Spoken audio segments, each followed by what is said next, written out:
Yo, it's Wednesday, 8 p.m., and I'm here. It's mission accomplished. The only spot where combat sports meets combat vets. I'm sorry if I'm a couple minutes late. I was running a little behind time, so fucking sue me. In a few minutes, we're going to be having one half of a gigantic fight that got announced yesterday for BKFC 19 on July 23rd between my guest, Jenny Savage, and Britain Hart, which is humongous. They announced that yesterday. This is going to be very cool having her on tonight. We'll talk about that. We'll talk about upcoming events with her, what she's been up to since Knuckle Mania and that madness. But while we're waiting on her, I'm going to go ahead and do my sponsor reads. I got Holding Hands Massage, of course, Holding Hands Massage. HoldingHandsMassage.com, registered with the VA. So if you're a soldier, if you're a veteran, you go ahead and you make yourself an appointment through your provider, get a referral, go on to HoldingHandsMassage.com and book yourself an appointment with Jackie. She will hook you right up. She is a wizard. She can read your body. She can find trigger points and she can alleviate pain. Trust me, I know. I'm not only a fan or whatever the fuck, I'm also a client.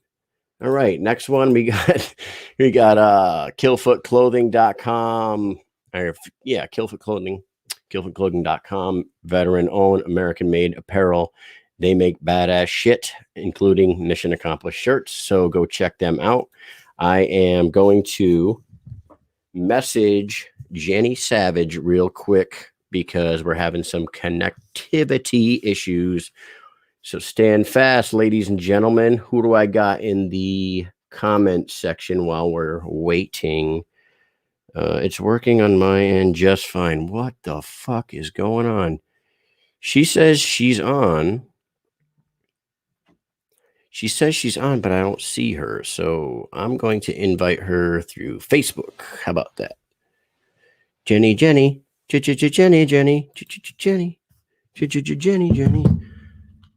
Just bear with me, people.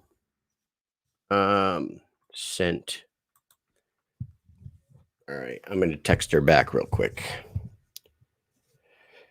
How's everybody's Wednesday going? I spent the day with my boys once again, homeschooling. I only got to do it like 2 more times, and then the school year's over, and I'm fucking done with that shit. I love it, though. I am the best homeschool teacher in the world, in the whole world. Yeah, today, on top of the regular school curriculum that they made me teach, I also,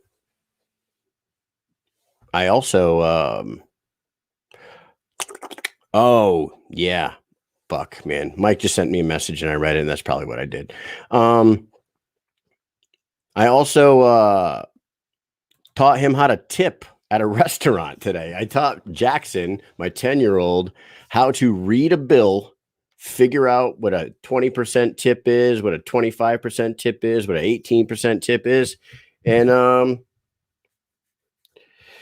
yeah, the kids figured it out. So this is the kind of shit that people should be teaching the youth of America. So when they get older, people like me that waited tables, waitresses, yeah, they won't be left out to dry when these young punks don't know how to tip. Fuck them over. Yeah. All right. Hold up, people. Sorry about the. Bow. Yeah, thank you. Best podcast around, and I am apologizing for the mistakes that we're making right now. Jenny should be on momentarily. We are going to have a nice conversation. After Jenny, I got Beatrice. I got Devin Beatrice, Staff Sergeant from the United States Army. We deployed together. He deployed. The kid's a psycho. He went 2 years in a row: 06, 07, 08, 09. Boom, boom, boom, boom.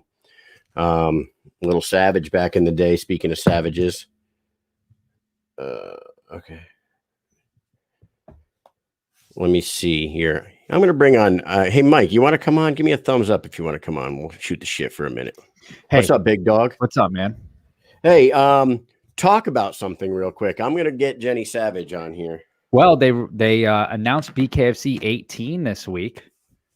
Yeah. all of the the card, all the fights, whether or not they're actually going to be the fights, I'm not sure, because some of the fights are a little bit wishy-washy. I think I heard some people were supposed to fight, they're not on the card.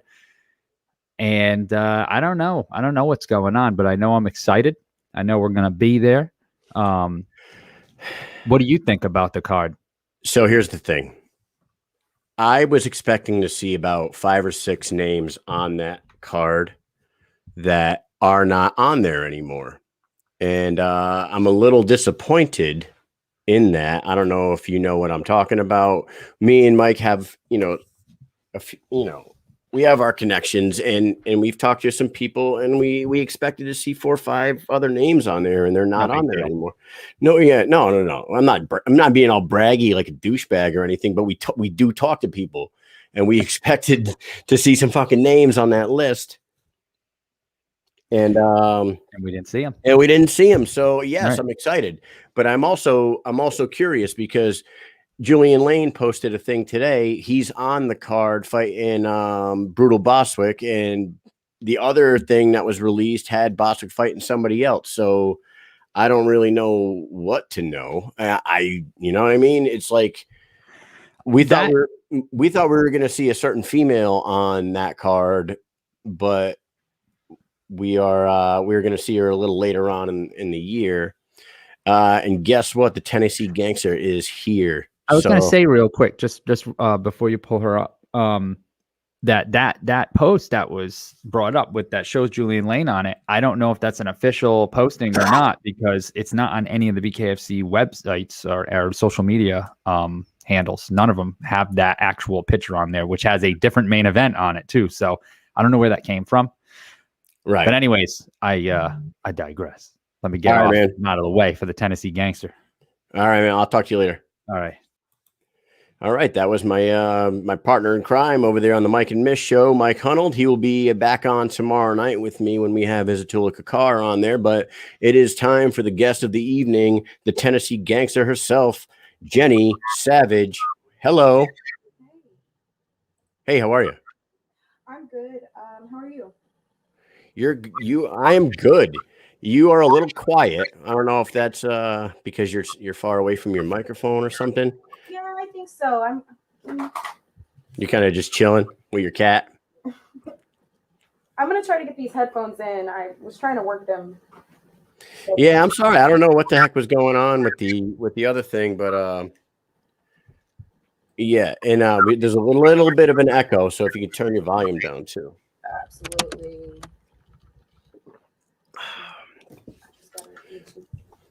My headphones really quick. I have not used my desktop in so long. Well, let me see if I can hear myself. No echo, echo. You're good. All right. We sound good. I sound good. You sound good. So what's going on, Jenny Savage? How are you? Give me those. Those will be fine. And the cord. Yay, we got headphones. Okay. Should have had this in order. Yeah. Well, it's okay. I'm gonna get made fun of.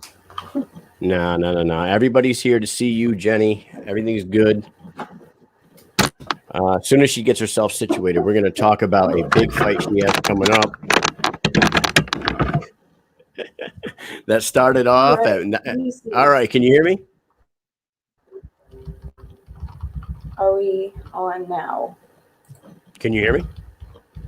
Yes, I can hear you. Yay. All right. So what's happening? Yes. Okay. So I asked you to come on the show a few weeks back, and by luck of the draw, they announced that you have a big fight coming up. So we're going to talk about that. But before we do, we're going to talk a little bit about you. Your nicknames, the Tennessee Gangster. Have you gone away from the Macho Miss, Jenny Savage? Is that gone in the past now, or are you still the Macho Miss? I like to think of it like Lil Wayne. You notice how he has like a collection of names. I just get them and I collect them and I rock them. I mean, it sounded pretty cool.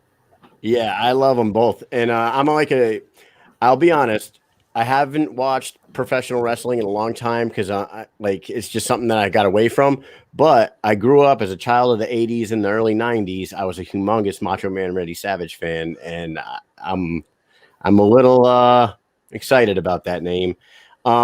Did you grow up as a wrestling fan? Is that why you got it? Well, when I first got into MMA, yeah. It was something that I always seen him like on Dexter's Lab, like as a voiceover.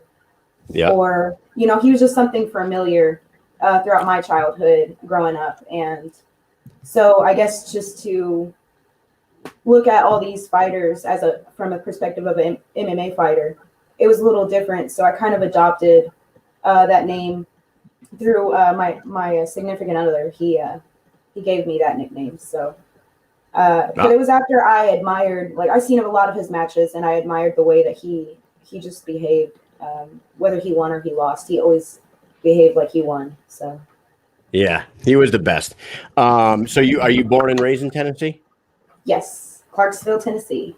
Clarksville, Tennessee, and so you grew up as like a wrestling fan. That's what because isn't like Memphis, Tennessee, like the capital of pro wrestling? Like Jerry Lawler back in the day, smacking around Andy Kaufman and shit. That was there, wasn't it? Yeah, my mom and my grandfather, they just loved going out to the shows. And my mom was a huge fan of Jerry the King Lawler. Big ups to him. That's badass. I happen to have one more Macho Man little tidbit. My mom ran into him at a airport in Atlanta back in the day, when like 1993-ish. And she was like, "Hey, my son is a huge fan. Can I get a picture with you?" So I got a picture of like Macho Man with this gigantic arm like this. And it's right behind my desk at work, like as we speak right now. And I got it when I was like 12. That's cool. I was born in 93. So, I mean. Oh, geez. I'm going to just go fuck myself then. All right. So let's talk a little bit about you. You come from an MMA background, but you are making a name for yourself now in the BKFC. You're 1-0 after a TKO doctor stoppage with Sheena Starr. What was it like making your debut in BKFC after having all those MMA fights? Because you had a lot of your fights you had quite a few submissions, and you have a really good ground game. Was the transition easy to bare knuckle? It was. I really needed something new to happen for my career, and I felt like the opportunity was there.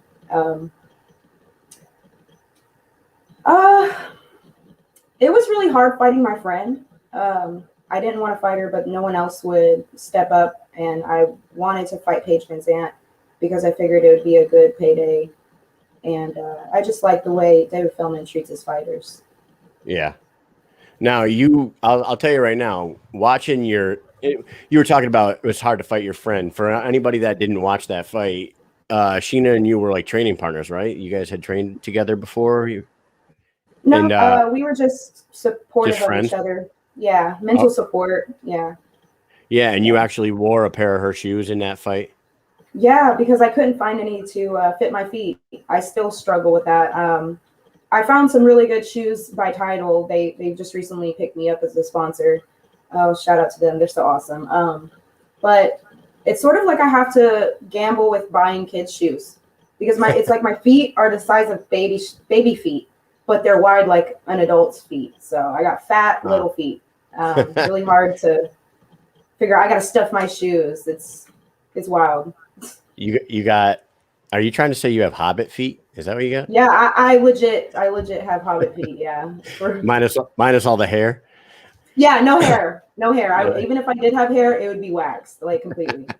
I was very impressed by your performance. Joey says it's your performance against Sheena. Being your debut, she was a veteran. I mean, you were aggressive. Head down, charging forward. You kept smacking her with the overhand lefts. You bullied her up against the ring ropes, even though you had a significant size disadvantage. Like you seemed like you really owned it in there. I was pretty impressed. You even landed a fucking Superman punch in a bare knuckle fight, which is not as usual. Yeah, I'm not sure if that's the first or not. Definitely from females. Yeah. I definitely love the Superman punch. It's my signature. Like I said, I actually had a T-shirt where it was like, you know, Jordan style, where I was like throwing Superman. So that's like, if you look at all my fights, even with Taylor Sterling, I threw a lot of those and landed pretty. One of our viewers here says his toes look like Schmeagol's. Look like Schmeagol's. Yeah, well, he's talking about his own feet, not yours.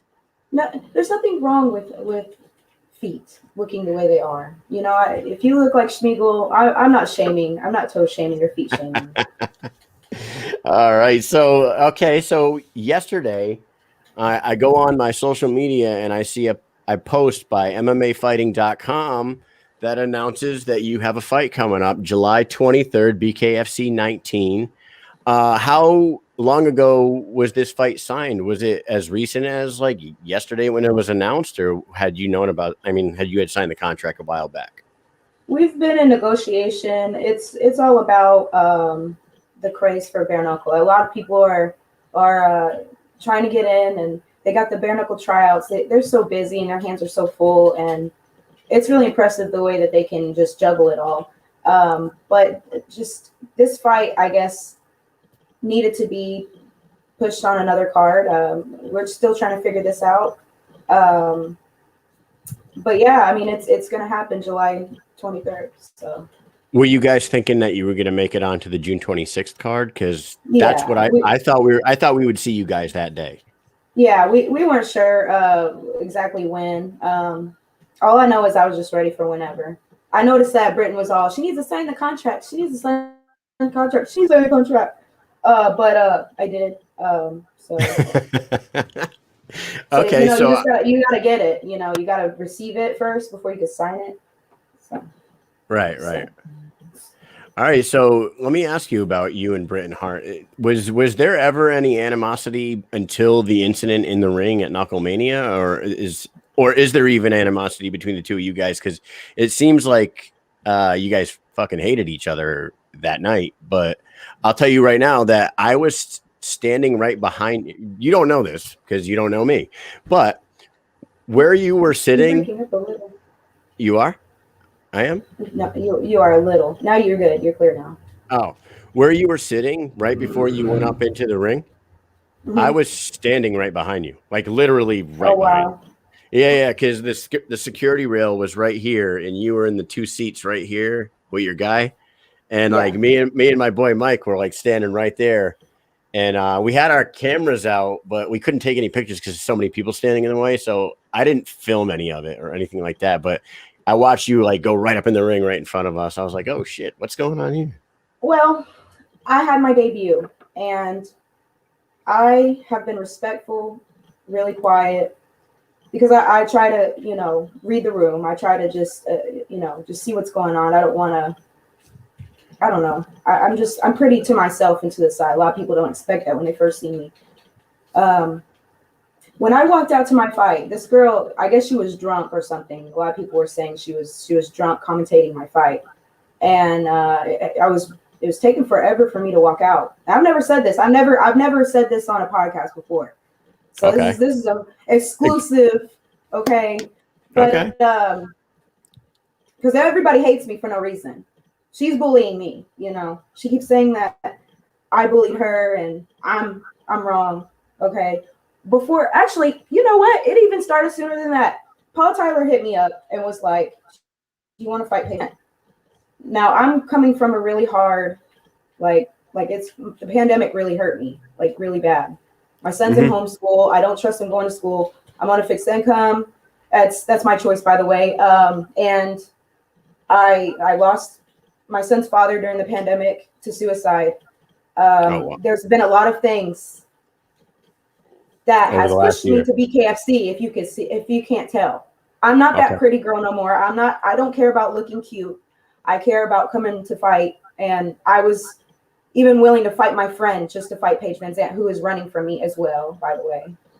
She agreed that she would fight me. And that's what caused Britain Hart to go in a 30-minute Facebook Live disrespecting me about how short I am, and how MMA is nothing and MMA fighters can't fight and whatever she said, you could probably look it up. I didn't care. I just seen her cry, tattoo tears, you know, about me having one fight with my friend. So she commentated for that fight. She had to have been drunk because a lot of people were saying that's why I wasn't walking out right away. We went out. She was saying how this is an easy fight for Sheena. Clearly, she's got, you know, experience on me. And then I cracked Sheena in the face first 3 punches, and she shut the fuck up. Yeah. So then she coached me after the fight. She said, all I have is an overhand. I have more than an overhand, but that's okay. She could find out, you know, July 23rd or whenever, you know, this stuff gets settled. Yeah, and she just blatantly disrespected me. So I've blocked her. I just went back to church after my son's father took his life. I don't need my pastor seeing me going back and forth with some girl that disrespects me, calls me a prostitute, and belittles me when I've never done that about her. I've never belittled her outside of her fight career, which she sucks, by the way. She's caused lawyers to come after me because I've exposed her for buying some wins, which I was given screenshots of somebody that she works with, which it's alleged, by the way, just in case somebody wants to. Some lawyers after me, which I could give a crap less. They can bring them to me. So I'm not perfect or anything, but I won't tolerate somebody disrespecting me. And then meanwhile, you know, I mean, I know that the media of BKFC is doing, you know, the best they can, but I haven't really been pushed at all. And that's fine. I mean, all I needed was whatever exposure I got with Sheena.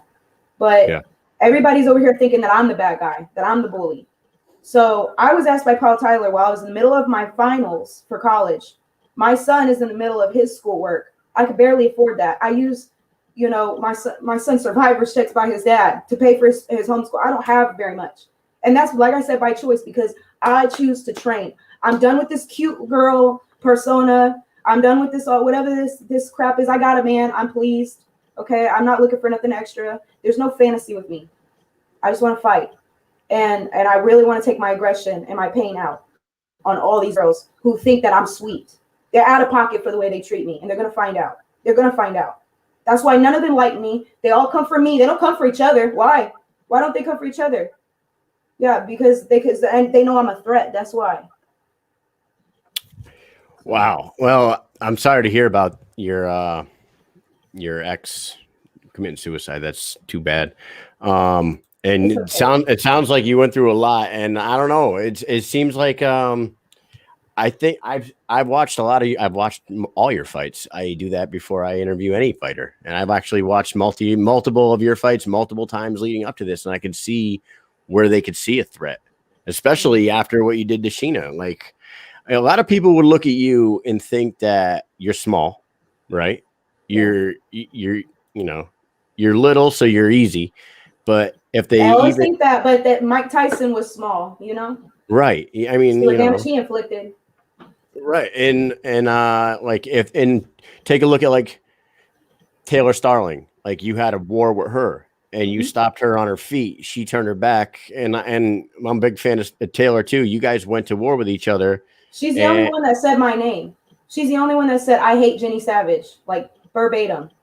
I don't really have respect for that, really, but out of everyone else, that's the only one that's not afraid to say my name. The rest talk about me. They hint. You know, I want Taylor to go and fight all these girls. I want her to get well known. I want her to be real famous. Because one day we're gonna have to fight again. It's gonna be good for me. It's gonna be good for her. Why not? You know. Did somebody want to? I mean, there was rumors that you were told to go up into the ring. Were you told to go up into the ring at Knucklemania, or did you go off on your own? Nope. I was, like I said, I was in the middle of finals. I never got to finish that part. I was in the middle of finals. My cat was, you know, you see my cat. She, you know, I had to leave her home alone. I don't like doing that. I didn't have nobody to watch her because this was all last minute. Yep. My son had his schoolwork. It's expensive. It's so expensive. I can't even believe it. But I'm not about to let my son go and sit in a room in front of a camera. You know, he's doing workbooks. So I have to be on top of him. I literally had to step away from that to have this appearance for some money. That I was told I was going to get paid for commentating. I barely had any credentials to be in the building. I didn't even barely get there on the plane. And honestly, dude from Knuckle Up Podcast, Sean, shout out to him. I love him to death, dude. He's the reason why I made it back home. So I knew all this was going on. Do what? Sean hooked you up? Yeah. He got you down there? And Paul Tyler had me believing that I was going there on the expense of BKFC and that I was going to get paid, but clearly they didn't expect me to be there. So I'm not bashing BKFC. They didn't expect me to be there. But when they see me, they was cool with it. They was like, "Hey, Jenny," everybody was cool with me. But I sat down for the to do the commentating, and the lady there was like, "We're supposed to have a guest speaker, but it's not you." And I was like, that's funny because I wouldn't have been in this building that I really don't care to be in, not because I don't care about the show. It's just I have finals. Right. I have good grades. I have all A's. Like, I'm trying to keep that going. But I took a risk. I mean, that's what we do. Anyway, so that never happened. I just decided I'm just going to hop in here and do what everybody else does, all the other guys. And let's just make this fight happen because I wanted to fight Paige. So why not? But, the diva, after talking for 5 minutes, decided that she wanted to pour water on me. So I smacked her. Yeah. I'll tell you, it seems like you are dead. You're dead ready for this fight for sure. It seems like I don't know you on a personal level, but it seems like you're ready to rumble at any time. Am I wrong about this? You live up to the gangster name for sure. Yeah. So, all right. So you went up in on your own, and it seems to be the blueprint for getting big fights because Tyler Goodjohn did the same thing with Louis Palomino, and he's about to fight him. At least Louis didn't throw no water at him. Yeah. Well, yeah, he did. When women try to do what men do, it don't work out. We're whores, we're prostitutes, we're skanks, we're sluts, we're degraded beyond measure, but we're not. When are you going to make fun of the way I fight? Let's break down the way I fight. I'll take that any day over this slut, skank, OnlyFans, whatever the heck you want to call it. I don't know. The OnlyFan, the OnlyFan phenomenon. That's what you're talking about. It seems like every 2-3 fighters out there have OnlyFans nowadays. It must be making a lot of money. I don't know, like it seems like every day 2 or 3 more fighters pop up with one, so they must be getting paid. More power to them, you know what I mean? More money, more time, I guess. I don't see it that way. I think you get lazy when it comes to that. I think you need to focus on fighting. I'm old school, I like getting it the right way. But hey, to each its own. I got a lot of friends that got OnlyFans. I don't have no, I don't support them. I don't watch it. I think you're wasting your time when it comes to this bare knuckle stuff. If you got an OnlyFans or one of them little websites of whatever, you want to act like it's not an OnlyFans. It's OnlyFans. Yeah, it's just got another fancy name to it. Exactly. What are you going to school? Did you graduate? Did you finish your college? I'm supposed to graduate. I decided because of this fight, I was supposed to graduate this fall, but I'm going to graduate 2022, unfortunately, for my business degree. Just trying to get the business stuff out the way. It's a lot of math, accounting math. So. Yeah, I went to school for business management for a couple of years, and I stopped going. Listen to how stupid I am. I stopped going to school with 59 credits towards an associate's degree for business management, and I never went back. And that was like 18 years ago. And come to find out, all I needed was like 64 credits to get my fucking associate's degree in business management, and I just never went back. I don't know, and what an asshole, right? Hey, it is what it is. You have different paths. I mean, look at you now. You got this awesome podcast. Yeah. School wasn't always for me. I don't know if business is a little different, though. Yeah. Do you like school? You good? I School? love school. I love school. Yeah. Honestly, Yeah. I want to continue with just being in the business world. I was supposed to go to Korea to study their makeup stores and just pick out their brain and just try to see how they work. Look, my wife jumps right in on the comments here and says he will go back one day. That's right. You will go back. You can do it. I don't know about all that. So okay. I know we're like shit. I'm not. What are we like 7 weeks out, 8 weeks out from July 23rd? So have you started training camp for Britain Hart, or are you about training camps all the time now that it's BKFC? Training camp. Yeah. We don't stop. This is just what we do. I'm grateful to have a new training camp. Well, it's not really new. I've been here for about a year now at Game Bread. Yep. Oh, speaking of Game Bread, I wanted to ask you something. Being an MMA, having an MMA background, having a really good ground game, having power in your hands, Game Bread Fighting Championship. Are you locked in? Are you locked into like a multiple fight contract with BKFC, or are you able to go fight in or whatever they're calling it, GFC Game Bread Fighting Championship, the bare knuckle MMA? I'll have to talk to my manager about that. Right now, I think that they're still negotiating something that I think BKFC will probably want to announce when it comes to the contract. But I'm interested. I honestly. I would rather do MMA bare knuckle. That's more me. I like grappling. I like pulling people off the cage. All that. That's my forte. But I just like bare knuckle because it's real hardcore. It's like Yeah, but you have. But do you know how long the rounds are? Sorry. I really don't know any information about the bare knuckle MMA at all. I would imagine it's going to probably be 3-minute rounds or two. I wouldn't say 5. I couldn't imagine they're doing 5-minute rounds, but yeah, me neither. But here's what I think, though, and maybe I could be wrong. Maybe you should talk to your management about this. I was super surprised that Game Bread Fighting Championship is going to be played on the BKTV app.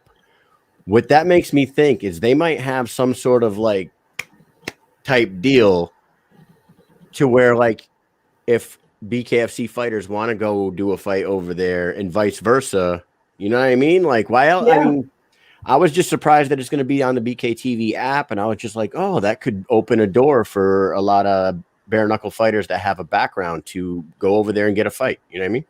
Yeah, for sure. If it's ever comes up, I'd love to. That's something to really train hard for, though. That's another level. Yeah. For sure. So no shoes too. Hey, no shoes. Yeah, you don't have to worry about buying shoes. You know, we get little hobbit feet. I got you. Okay, so you're here. We talked about you. We talked about the macho. You got a Macho Man impression? Oh yeah, it's the Macho Miss. The macho cup of coffee in the big time. Oh yeah, that's pretty good, right? Top of the top. Yeah, you're really good. Really good. Yeah. You ever watch the Macho Man on Coke videos on YouTube? No, I don't know if they're true or not, but they're like just these funny videos where his mouth keeps going. Like through interviews. They were all on Coke. All of them were Coke. That's why he had a heart attack. No offense. Rest in peace, Randy Savage. Yeah, but I would imagine that's why he had a heart attack. Yeah, probably. He was pretty young. Steroids and cocaine is probably not all that good for your heart, I can imagine. Mm-hmm. But A&E just did a documentary on him that supposedly is pretty hardcore. Like opened a couple doors up about him that people aren't very happy about, but he's still awesome. So don't ever lose the Macho Miss shit. Oh, I won't, man. We all make mistakes. I've been a bad guy a couple of times, I guess you could say. So yeah, well, cocaine's a hell of a drug, you know. Not that kind of bad guy. No Scarface. So I just got somebody sent a Unified Rules of MMA without gloves. It's for Game Bread. There you go. There's your That is what answer. it is. The unified rules of MMA. But what I want to do with you before I let you go, you've seen this show. We do the speed round. We do some crazy questions that have nothing to do with fighting or whatever. And it helps people to get to know you as a person, which this interview has definitely got people to know you as a person. I think you're extremely likable, and I don't understand where all the fucking hate's coming from. But, you know, to each their the flavor own. of the month. Yeah. When the flavor of the month don't like you, everybody hates you. Yeah, I get you. I hear you. All right, so let's do a speed round with the Tennessee Gangster. What do you think? Sure, let's do it. All right, well, speed round with Jenny Savage. Here we go. Number 1. What is your favorite thing to do when you're bored? Sleep. Sleep. I'm not gonna lie to you. If I can fit sleep in, I sleep. Really? Yeah, or I read the Bible, or I Bible study. I do that too. Read books, Joyce Meyer, things like that. You know what? That's something that I don't do well is sleep. I get about 5 hours a day. Is that good? I don't know. Maybe you need to get you a Whoop. The Whoop strap can help you fix your sleep issue like that. Shout out to Whoop. I wanted to ask you about this because I got your sponsors at the bottom there. What is a Whoop? What is that? Okay, so a Whoop, the Whoop strap is it's underneath my arm, my sleeve. The Whoop device is this little strap, little athletic strap that just records your sleep and your recovery from your sleep, and it shows you the ratio. Gotta try to open it. So is it different? You can charge it. It's different than a Fitbit or something like that? Yes, it is. It is different. You can leave it on. I just totally took it off, but you can leave it on. It's got its own charger. You charge it up for 5 days, and you don't have to ever take it off unless you want to clean it. It does smell sometimes when you sweat a lot, but it goes on real easy. I'm not a very good model for this. I'm on the spot. Trying to... You're doing great. So what do they cost?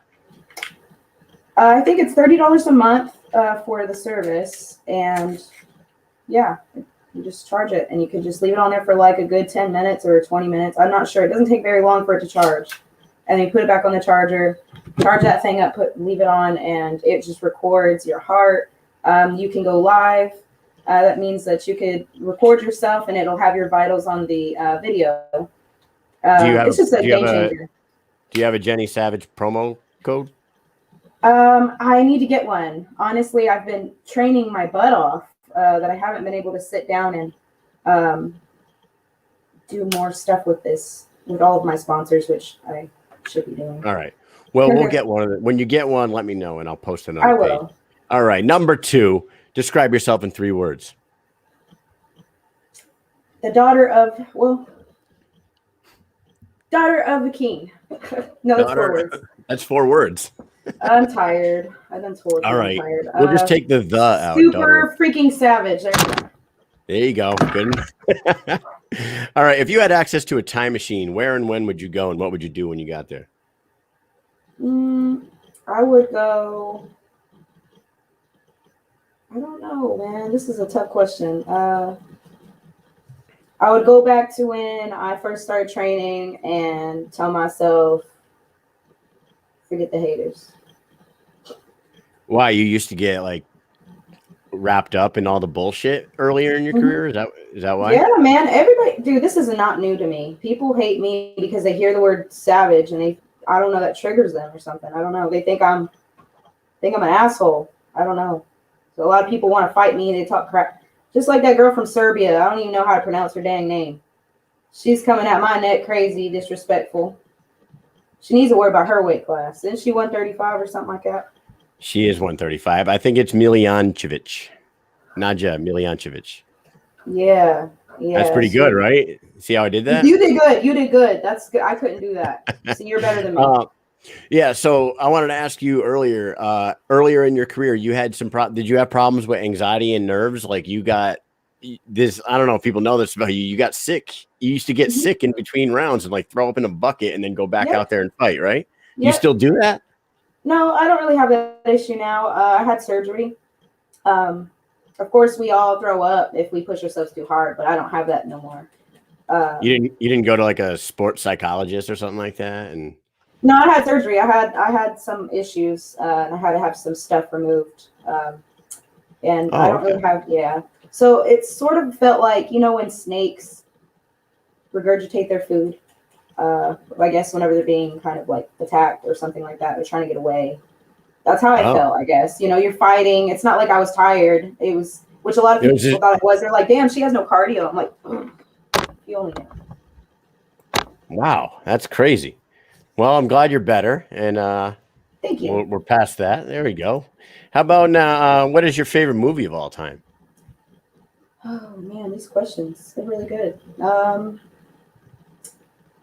I will say, what is that one movie? Dang it. Do you watch a lot of movies? No, I don't. All I do is a fight. That's all I do is train to fight. Fear Loving Las Vegas is a good movie. A lot of people disagree, but it's a good movie. Dude, that's awesome. That's a great movie. Number 5, if you had a remote control that could pause, rewind, and fast forward time, would you use it and how? No, I wouldn't use it because I believe right now is the perfect time. Right now, just being aware of the moment. It's a fair enough answer. I would pause. I was thinking like maybe if like when I wake up first thing in the morning and I don't feel like getting out of bed, I would just pause it and then go back to sleep. Yeah. Well, that sounds like me. Yeah. There you go. But then I would probably never unpause it, so I'd have to just keep going. You'll pause. You'll unpause it when you wake up. Then you can just fast forward. What was the last thing you Googled? So let's find out. What did I Google last? The Montgomery County booking log. I like to keep up with people who get arrested. I love it. What's your favorite holiday? My favorite holiday, I would say, honoring any holiday that honors our military. There you go. Thank you. Yesterday, was it yesterday or 2 days ago was Memorial Day? That was a big one. Yes. And you want to know a fun fact about this show? It started on Veterans Day last year. Oh, that's cool. Hi, Kimmy. Yeah. So this show is like really, really blown up only like 6 months, and we started it on Veterans Day. So yeah, I live right next to Fort Campbell. So. Oh, do you? Mm-hmm. That's cool. That's cool. We were attached to the 101st a few times on a couple deployments. So if you thank you for your service, by the way. Thank you. If you had to give a piece of advice to an up and coming fighter, what would you tell them? I would tell them to turn your phone off and train. There you go. That's directed towards a lot of fighters right now. Is that what you're saying? Maybe. Oh, sorry. Well, I was reading that and I'm like, oh my gosh, I don't even know what that number is. Hey, that's a Roman numeral for 7. Who did Macho Man Randy Savage lose to at WrestleMania 7 in a retirement match? Read that.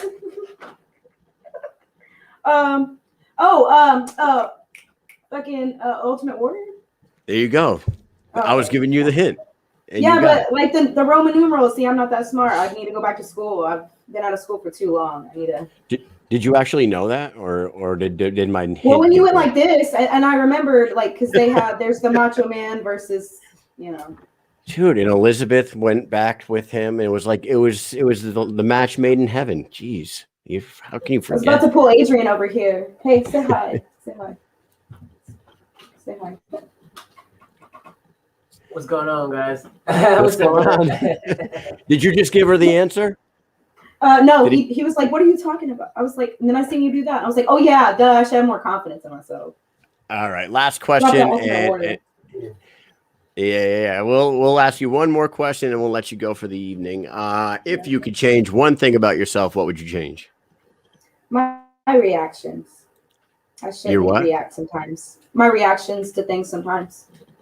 I realize, yeah, I do, because I have a magnet for people who have no common sense. And then my reaction is always the same and gets me in a lot of trouble. And I should already know better that they're just going to have no common sense. I love it. Well, Jenny Savage, you are a pretty wide open book. You don't hold any, like, you kind of say what you want to say. And I think everybody got a good idea of who you are as a fighter and as a person. And I think you gained some fans tonight. What would you like to say, shout outs or anything like that before I let you go? Yeah, I would love to shout out my gym at Game Bread. They took me under their wing. And I just am grateful for all my sponsors, especially Sucker Punch and Chad Lasley. They are incredible people to work with. And I'm so very grateful for them. And I'm grateful for BKFC for giving me the opportunity to fight again on their beautiful platform. And even though she's out of pocket for the disrespectful water pouring that she didn't have to do, I thank my opponent for taking this fight. Respect. That's nice. Oh, well, thank you too for having me. No, thank you for coming on. You were a great guest. I can't wait to see you live. Me and Mike will get ourselves down there. We've been making it down to most of the events now for media, so we'll get down there. We'll see you live in person. We'll meet you. Yes. We'll see you then. And I won't look so much like a wide foot that's little, can't fit in any shoes. Well, thank you so much for coming on, and I apologize if there was any technical difficulties with the beginning of that. It could have been my fault. I'm kind of a fucking moron sometimes, but we'll just get past that. Oh, well, you're awesome. Thank you so much for having me. All right. Thank you. Have a good night. All right. Yes, sir. Take it easy. Well, that was Jenny Savage. How fucking cool, man. I got to tell you, I didn't know really anything about her. I mean, other than seeing her fight, I didn't know much about her personality. I've seen her social media posts.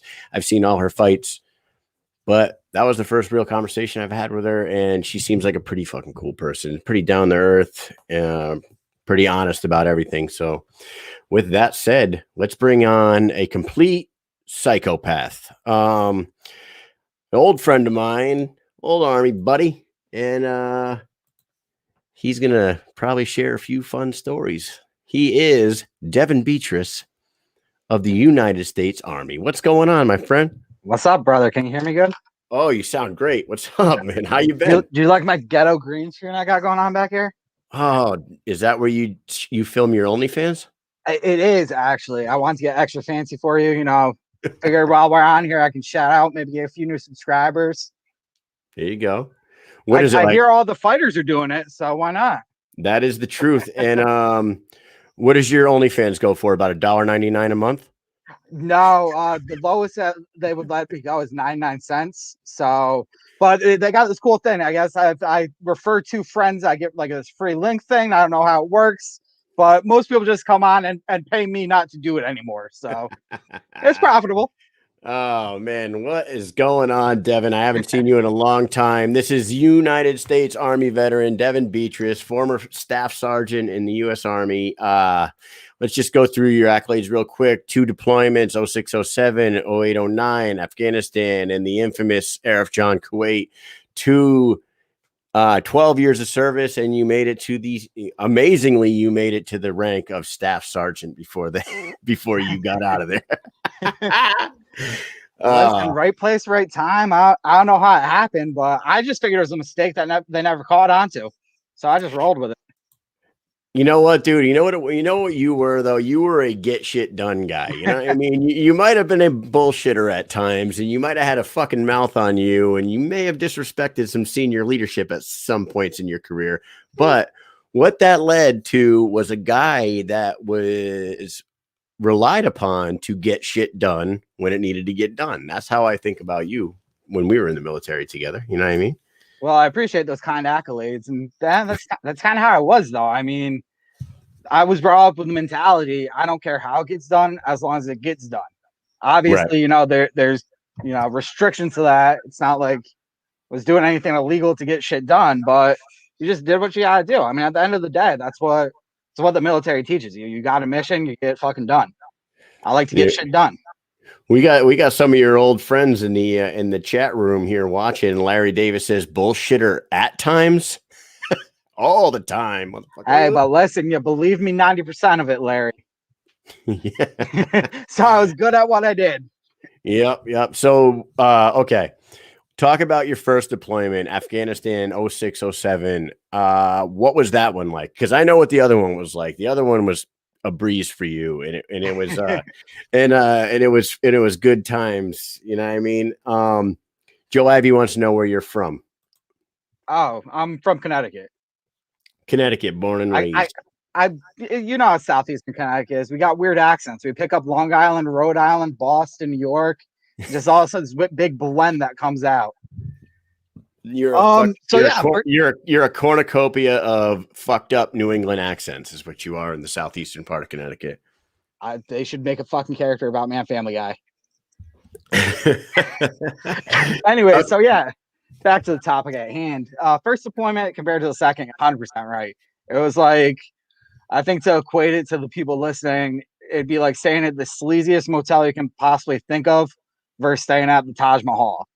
So first go around, I was young dumb kid, you know, graduating high school, not sure what to do in my life, blah, blah, blah. Everyone's got the same story, more or less. So signed up for the Army, did the National Guard because mom really pushed college on me. So she's like, if you want to do it, I support you, but get an education you do. So, you know, dumb 18-year-old kid, I'm like, hey, I want to shoot things and blow things up. So I decided to join the United States Infantry. So I did that, you know, and obviously that led to my first deployment. My first actual Guard deployment would have been Katrina because we went down in support of that. Oh, did you? The actual deployment would be Afghanistan. It wasn't too bad. I mean,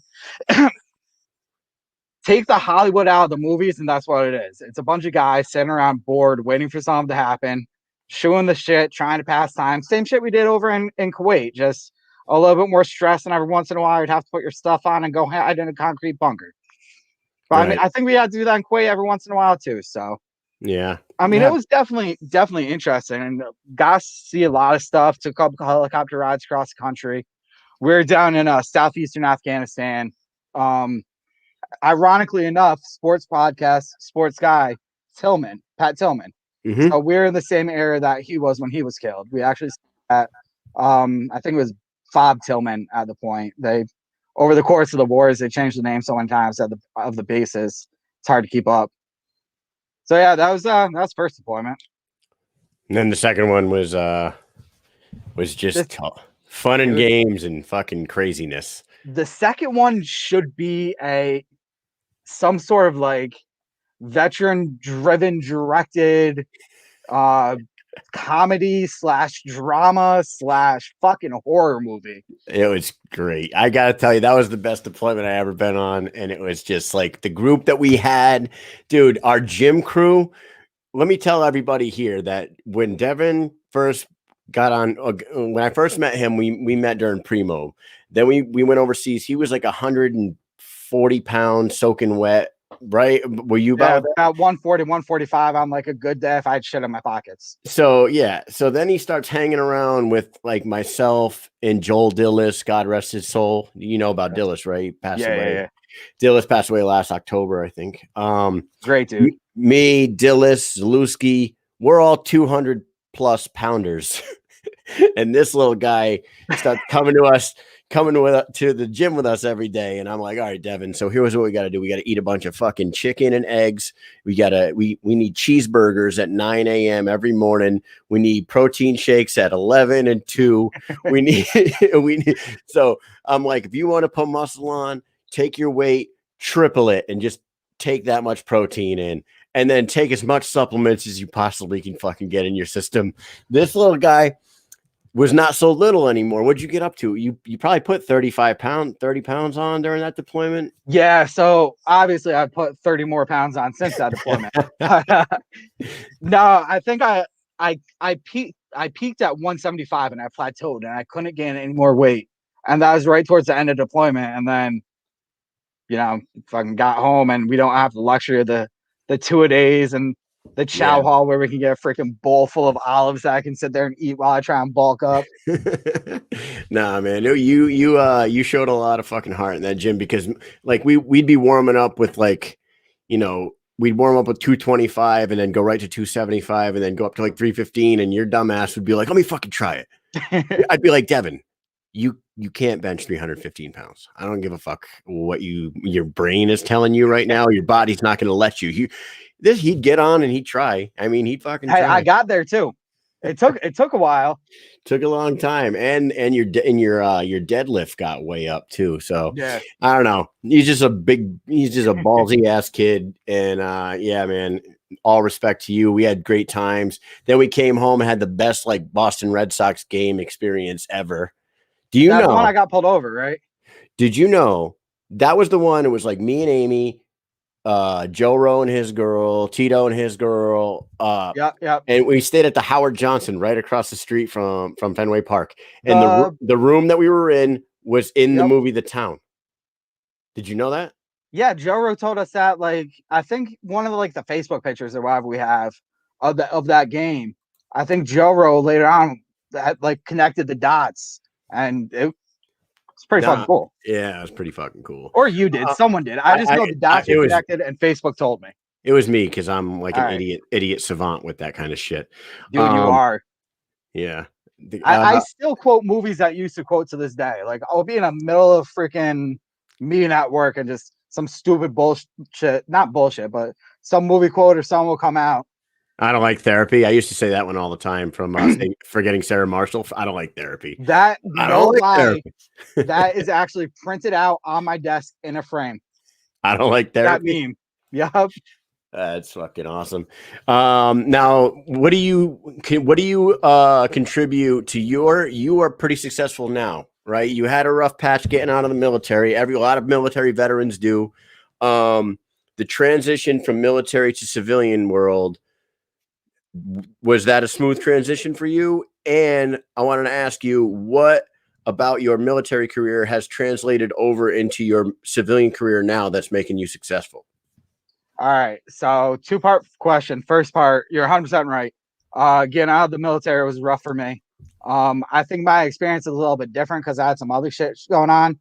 So the transition from military to civilian life for me personally was kind of twofold because I was trying to deal with the civilian part, and then I was trying to deal with like, the mental health issues. I was drinking all the time, all that shit.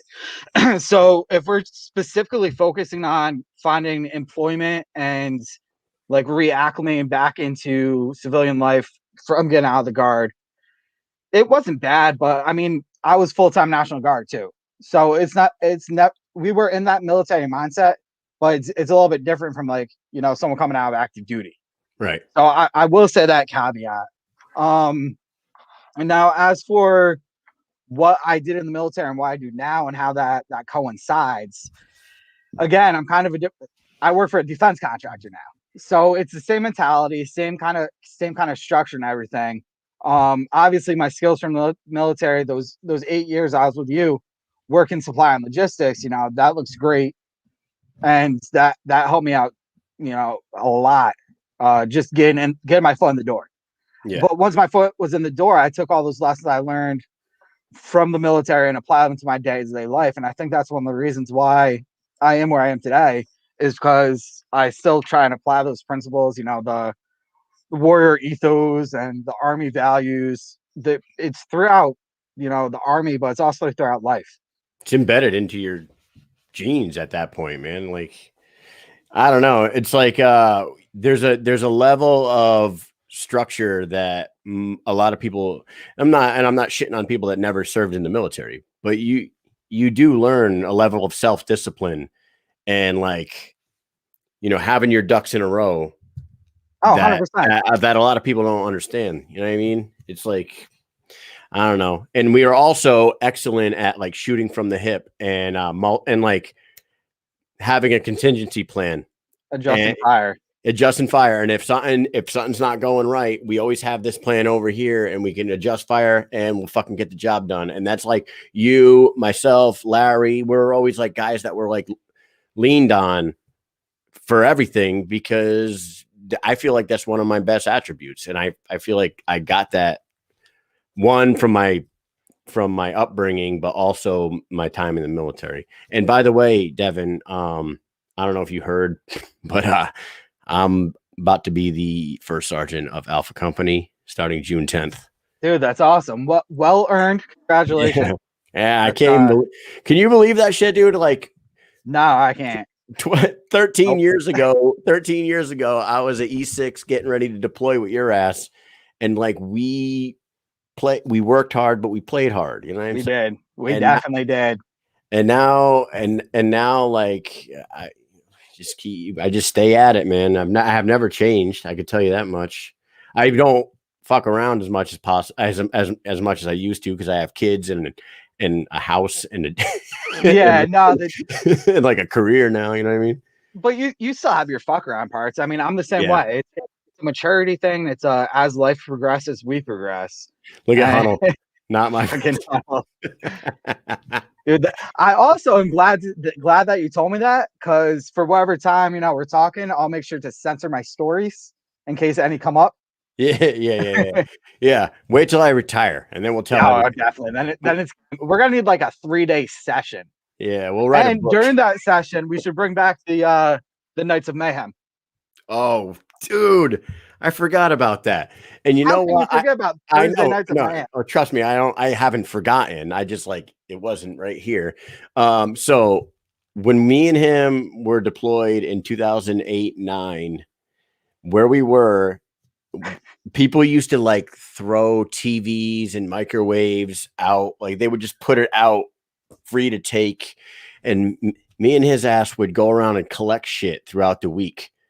And Thursday nights, we called it Thursday Night Mayhem. We would have axes, baseball bats, drills, sledgehammers. And we had a dumpster right next to the building that we lived in. And we we had the axe too. Don't forget about the axe. The axe. Because I remember Amy used to yell at us all the time. And we would absolutely just demolish everything that we collected. Yep. Refrigerators, TV. Like, it was just the funnest night it was the one night of the week that we could just let loose and let all our aggression out on all the shit that we collected throughout the week. It was like a therapy session. It definitely was. People pay for that kind of shit. Like if there's some sort of therapy session where you can go pay to demolish some room. Yeah, we should have applied this business principle when we first got home. Would you say pretty? Yeah, man, those were great nights. And then one night, me and him, we should talk about the Rubber Fists of Fury. Dude, there's so much, dude. As we're sitting here talking, like I'm remembering so much about this deployment. The time I dressed up like Scuba Steve to go to the shower. There was the time I got like deathly ill. The time I had a freaking nosebleed that they had to freaking medevac me from country floor. Shit, your nose didn't stop bleeding for like 3 days. It was fucking crazy. Yeah. That's a freaking Carter. I still have issues with it, believe it or not. That's a Carterize, all sorts of shit. Oh man. Oh wow. We should. Rubber Fist of Fury. Yeah. So quick story on this one. People will, the RFF, our softball team was called the Rubber Fists of Fury because the year we were there, we did a Secret Santa. And I said, as I'm picking a name out of the hat, I said, I'm just letting everybody here know you're getting a rubber fist. So I pulled the name, right? Sure enough, I got the best name you could have ever fucking pulled. I won't say who it was, but pull this name. Christmas comes around, everybody's handing out their Secret Santa gifts, and she opened up the rubber fist and gave it right back to me. She said, "You could fucking keep it." So you know what I did? We put a wristband on it. We wrote Fury on it. We named it the Rubber Fist of Fury, and we entered a softball tournament over there in this MWR softball tournament where we're playing all these other companies. And we were a badass team, dude. We were smoking all these teams. And at the end of every game, when you go to slap good game, Devin would have the rubber fist and he'd bop people in the hand with the fucking. Yo, speaking about bopping people with the rubber fist, remember the night that we put the boxing gear on? Yep. Okay, trying to knock each other out with a rubber fist. Couldn't hear right for 2 days after that. I think I have a video of that. Like the boxing gear that you put on your head. When I hit you, it was like dusty. and like a cloud came off your head. It's fucking great. Man, we had good times over there, dude. Everything's dusty over there. Yeah. Good times, Devin Beatrice. I'm going to do a speed round with you before I let you go for the evening. I'm sure we're getting a lot of laughs. People are enjoying this, and we're definitely going to have to sit down and write like a book or do, you know what we should do once I retire, if this shit is still around, we'll do a round table because I could put up to 10 people on screen. I could put 10 people on screen at one time. There'll be all little boxes like the Brady Bunch. And, I'll run the show so not everyone's talking over each other, and then we'll just share some stories, man. We'll get Diesel on here. Get Zaluski. Dude, I could see that playing out like the fucking reunion at the Married at First Sight show too. Like fucking drama and shit coming out. That could be a fucking its own series. Holy shit, from that deployment. Shit, maybe we do a little mini series. All right. So anyways, for those who are watching at home, like always, I put the crisis hotline. I put the veterans homeless hotline at the bottom for everybody's self-awareness. If you know anybody that has any problems or issues, they're there for you guys as quality information. Pass it along if you need it or you know somebody that needs it. And let's do a speed round with the one Devin Beatrice. Boom. Hold up. What Before up? we start the speed round, the number. Don't just, take it, put it in your phone, throw it on a piece of paper and keep it in your wallet because you never know who's going to need it. So it's always good to have it. Even if you're, pass it along, as you pass it along, keep it handy. I just wanted to say that.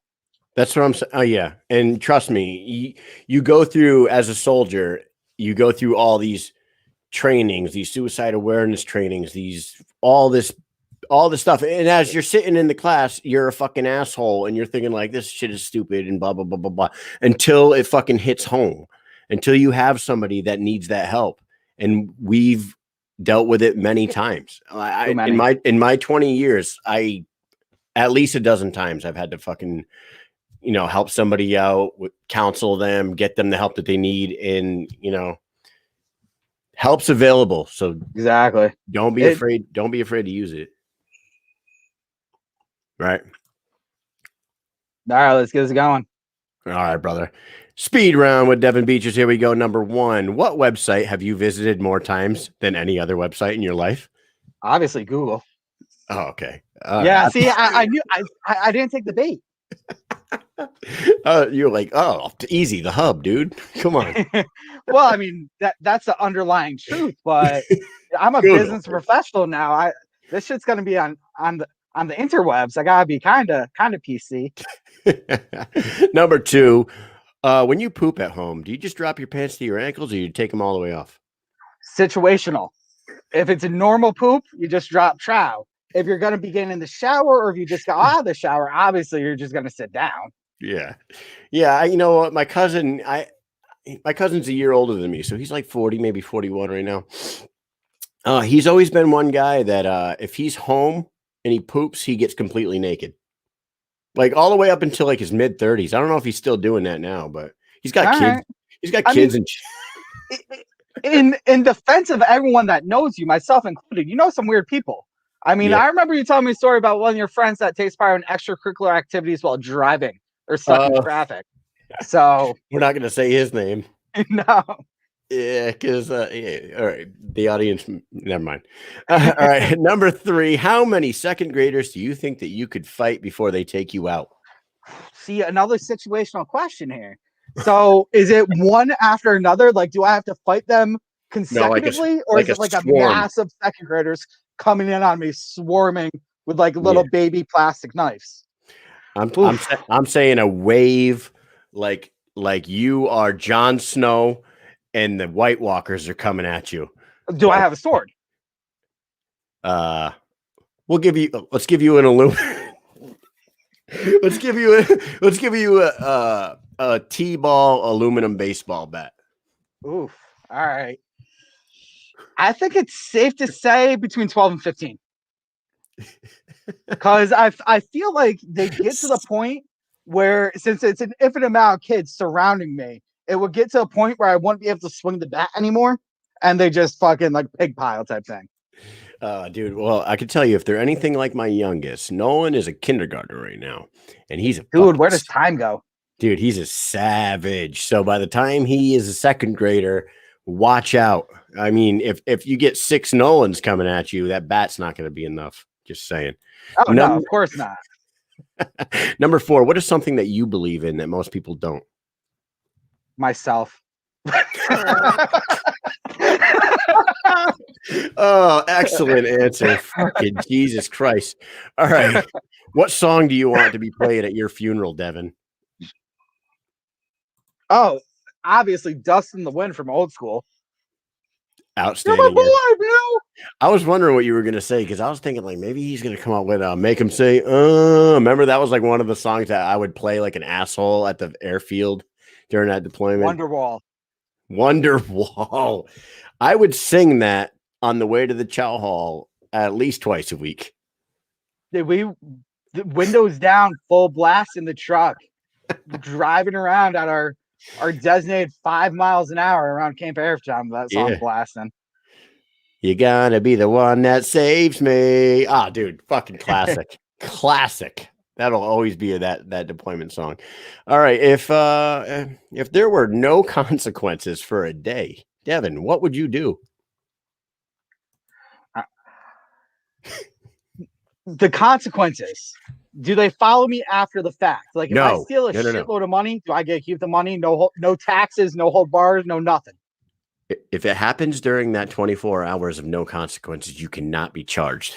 Is that what you're doing? You're going straight for a robbery? Oh, no, of course. I'm going to find a way to deposit the largest sum of money possible into my bank account. That's going to be my first mission. I highly doubt I will be able to get that accomplished in 24 hours. But if I do, I'm going to have to kill somebody. Everyone's got a list. We're going to go there. All right. Everyone listening right now has one person that if they could get away with it, no consequences, no ramifications, no like residual effects, there's someone that someone would off. Don't say the person's name, but do you have that person in mind? I haven't thought about it that in depth. I am not a psychopath, but I mean, I could pick from a list of like probably 5. So I'd obviously have to give some serious thought and consideration. It's what I do while I was trying to get all that money deposited in my account. So maybe you can get all 5 in one day. Multitasking. Right. Number 7. Maybe. Devin, what's the highest you ever scored on the APFT? 300. You did. Yes. Fucking gangster. Because you were I'm gonna my run up. I was gonna say you were 145 pounds and you probably ran a 12-minute 2 miles, right? At some points, yeah. I could never break 13. 13 was the fastest I ever ran a run. Could never break 13. I was like, fuck that, man. You know what? I gave up. If you could have dinner with any 3 people from your military career, who would be there? Who would they be?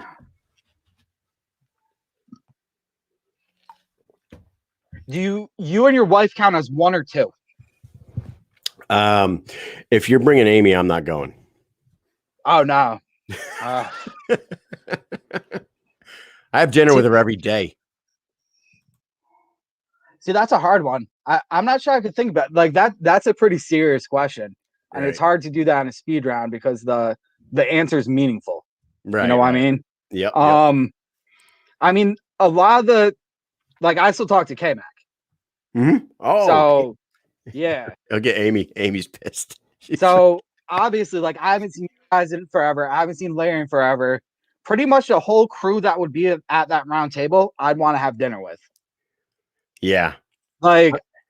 This almost calls we should have a reunion, not low key, but we should definitely set up a dinner. So that's gonna be my. I have been talking about a 08-09 reunion party at the crib for the last 2 years, and Amy's down for it. So, and the only thing I've been saying it for fucking 2 years, and we just kept saying it and saying it. And we should have this reunion party. The 08-09 deployment, that crew was the best. Blah blah blah blah blah. And then the only regret is that we didn't do it before Dillis passed away, dude. Yeah. That fucking broke my goddamn heart. And I was like, motherfucker. And I had invited him to my Master Sergeant promotion. And he got back to me and he said he couldn't make it because he was going up to Boston for another round of chemo. And he was like, "Don't worry about it. I'm handling the cancer. Everything is, the doctors are saying that everything's going well with me, blah, blah, blah." They're very optimistic that I'm going to beat it. And then, dude, cancer's a motherfucker, dude. He was outside in the yard doing work. Like he was like working in the yard, feeling good. He told me he had been back in the gym and all this shit. And then all of a sudden he just got really, really sick and they had to ambulance him to the hospital. By the time he was at the hospital, they medevaced him to Boston. And they put him in a medically induced coma and he was gone. So I'm like, motherfucker, we didn't have that goddamn reunion party, man. That was last October, right? Yeah, that was our guy, man. Yep. Fucking bad. What month was that? I was promoted in August. He couldn't make it to that one because of the treatment that he was having. I think he passed like 2 months later. I want to say October, and the fact that I don't know when kind of I'm mad at myself. I think it was October too, but here's what I'm getting at. So since we couldn't have it, since we didn't have it before Dillis passed, let's have it in honor of Dillis next October on the day he passed. There we go. We'll start setting that up today. When I go downstairs, I'm gonna talk to Amy because that's a fucking great idea, and now it's on video, so we have to do it. I mean, and I'll help out with the logistics of it too. Obviously, I mean, hey, that's what I do. It's what you do, my man. Oh hell yeah, let's do it. All right, let's go with these last two questions. Number 9, who would you get to play you in a movie about your life?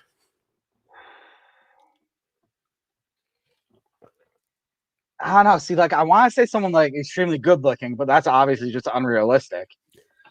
I'm not that funny either, so I need like a mediocre type of actor. I got the guy. I'm thinking fucking Shia LaBeouf. Yeah, I was gonna say him or what's his face? Steve Carell. Because he's got that like dorky kind of side to him. He's a little funny, but he's not like completely funny all the time. And his roles. Oh, the 40-year-old virgin. Nope. That was, you certainly were not that, my friend. No. We won't talk about those things. All right. Number 10, best piece of advice you ever got from senior leadership in your military career. I think that goes, this is actually perfect because it circles back to how we started this conversation. And that's, getting the mission done and being accountable for that. I got a lot of advice from the military, some of my leadership in the military, as well as, my peers too. I think, you know what, here we go. Cause this is perfect. Cause this is one of the things I learned in the military and it's brought me to where I am today for a bunch of reasons. But I think the smartest piece of advice was you're never the smartest person in the room. So you can always learn something. And if you go in knowing that and putting your ego, putting your cockiness, putting all that shit to the side, you can come out a better person. And that applies to every aspect, whether it's, going to the kitchen, fucking cooking something, walking into a meeting, or going on someone's podcast for the first time, Dude, I fucking love that answer. That's a great answer. Never be the smartest man. Never think you're the smartest man in the room. That's solid advice in life. Right? If my 17-year-old nephew's watching right now, I hope he takes that piece of advice because it's perfect for a young teenage punk like himself. You know what I'm saying? I do. You like this new version of Beatrice 2.0 there, Kyle? 2.0, man. Yeah. So you seem to be doing great. You're taking care of yourself these days. You got a good job. Everything's going well for you. Do you have a woman? Do you have a wife, a kid? I don't even know. Are you married or anything like that? No. So as you know that, marriage wasn't for me, I guess you'd say. Yeah. So no, actually, my girlfriend and I have been together for almost 5 years now. We live together. She's got 2 beautiful teenage daughters. They're going off doing great things. So yeah, no marriage, but steady monogamous healthy relationship. Healthy relationship. All right, my man. Any closing words for Beat Rice before I let you go? I want to say thank you for coming on, but before I do my thanks and send you off, go ahead and say a few things if you want. So yeah, no. First of all, hello to everyone in the comments. I've been trying to read along, as you know, it's kind of hard to do like 17 things at once, especially when you're old like us and it's late. And then Kyle, thank you for inviting me. This was awesome. You know, Yeah. it's good to see you. It sucks that this is the form of communication that we're chatting in, but hey, maybe it's opening up a door. But dude, I completely understand because I'm the same way. Just like you were saying a little bit earlier, life happens in the way. Before you know it, it's 20 years later and you're retiring from the military that you thought you'd do 4 years in. It's unreal. I hit 20 years 2 Saturdays ago. Did you know that? Yeah, I did. Congratulations on that. Fucking insane, right? And then besides that, you know, if you ever need a spot filler, just hit me up. I'll come on and shoot the shit with you a little bit, you know, a little bit of banter back and forth. I'm always game. We have a million stories, so definitely, dude. Thank you. I'm so happy that you're doing good with yourself. You got a great life going for you. You got a good job and everything. It makes me happy. We will have you. We'll get you and your girl over here one of these days. We got a nice spot over here too, and we got some good people around us. So when the summer comes around, we'll do a picnic or something, and then we'll get that reunion party going. Sounds good. All right, my brother. Take care. You too. All right, later. See ya. Man, what a fucking show. All right, you know what? This one was a fucking fantastic show. Wu-Tang forever. You know what I'm saying? That good. Jenny Savage was fucking awesome. Open book. Seemed to be a pretty awesome person. I don't know where she gets all the hate from, but big thank you to Jenny Savage for coming on and opening up with us and gaining some fans. Really looking forward to seeing her fight July 23rd against Britain Hart. We love Britain Hart too. Like we're fans of everybody over here. So we're the most neutral goddamn show in the world, and I will fucking stick with that. I don't take sides, man. I'm on my own side over here. So anyways, man, thank you to Jenny, and also thank you to Devin Beatrice, a great friend of mine. Boy, oh boy, could we have gotten into some trouble telling some fun stories. But thank you guys for tuning in. Make sure you tune in tomorrow night at 9 p.m. when my boy Mike Hunold and I, the Mike and Mish Show, we welcome Izzatullah Kakar. For those who don't know, he is from Pakistan. Pakistani pro kickboxer, spent 7 or 8 years in a refugee camp on at Manus Island in Papua New Guinea, trying to get himself out of that, get back into his country, or trying to get the Pakistani government to help him get out of there. No luck for a long time. Continued training, continued fighting while he was there. Made it to the BKFC, beat Chris Sorrow in his pro debut last month in Birmingham, and that is going to be one fucking hell of a show tomorrow. So with that said, you know what? I got the picture right here. There's Izzatullah Kakar. Look at that guy. He's a handsome fella, isn't he? Fucking the pride of Pakistan. So anyways, tomorrow night, 9 p.m. Do not miss the Mike and Mish Show. Thank you all for coming in. This was a fucking hell of a show, and I will talk to you soon. Peace.